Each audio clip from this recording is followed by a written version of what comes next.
안녕하십니까. 공인중개사 김정우입니다. 오늘은 출산, 양육 가구를 위한 취득세 감면 제도에 대해 설명드리도록 하겠습니다. 정부는 신생아 특례대출 등 출생 가구를 지원하기 위한 여러가지 제도를 도입하고 있는데요. 출산 가구 취득세 감면 제도 또한 같은 목적의 제도 중 하나라고 할 수 있겠습니다. 얼마 전 영상을 통해 설명드렸던 생애 최초 취득세 감면 제도와 비슷한 부분도 많은데요. 관련 내용 궁금하신 분들은 상단 카드에 영상 링크를 걸어두었으니 참고해 주시고, 과연 출산 양육 가구를 위한 취득세 감면 제도에는 어떤 조건과 추징 사유가 있는지 하나씩 살펴보도록 하겠습니다.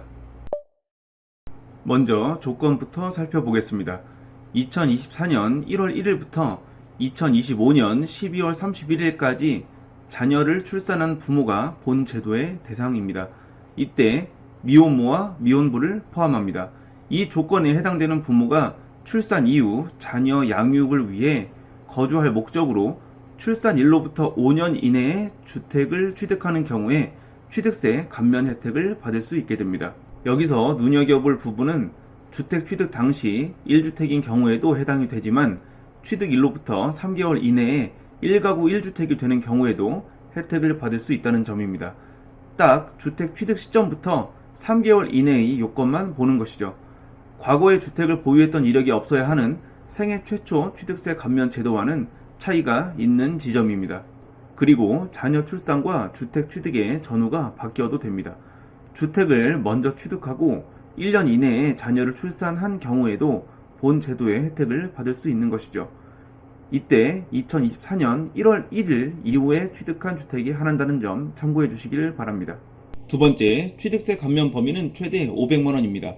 생애 최초 취득세 감면 범위가 최대 200만원인 것에 비해 더 큰 지원 폭이라고 할 수 있겠습니다. 그만큼 출산율 감소의 상황이 사회적인 문제로 크게 인식되고 있다는 방증이기도 한데요. 주택 구입에 따른 취득세 산출세액이 500만원 이하인 경우에는 취득세 전부를 면제하고 500만원을 초과하는 경우에는 산출세액에서 500만원을 공제합니다. 세 번째, 추징 사유를 살펴보겠습니다. 생애 최초 취득세 감면 제도와 마찬가지로 본 제도를 악용하는 것을 방지하기 위해 추징 사유를 두고 있습니다. 제도의 취지가 자녀 양육을 위해 주택을 취득한 경우 지원을 해주겠다는 목적이기 때문에 해당 목적에 부합하지 않을 경우 이미 감면받은 취득세를 다시 토해내야 합니다. 먼저 주택 취득일로부터 3개월 이내에 해당 주택에서 자녀와 상시 거주를 시작해야 합니다.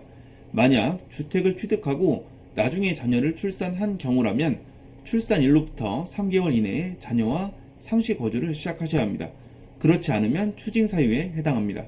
그리고 그 자녀와 거주한 기간이 3년 미만인 상태에서 해당 주택을 매각하거나 증여하는 것도 추징 사유에 해당됩니다.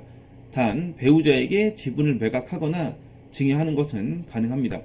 그리고 자녀 양육을 위한 목적이 아닌 다른 용도로 해당 주택을 사용하는 경우에도 감면한 취득세를 추징합니다.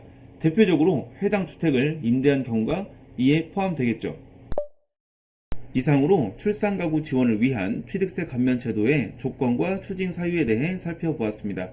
만약 대상이 되시는 분들이라면 추징 사유만 주의하셔서 본 제도를 활용하시면 좋을 것 같습니다. 오늘 영상은 여기까지고요. 관련 질문 댓글로 남겨주시면 확인 후 답변 드리도록 하겠습니다. 시청해주셔서 감사합니다.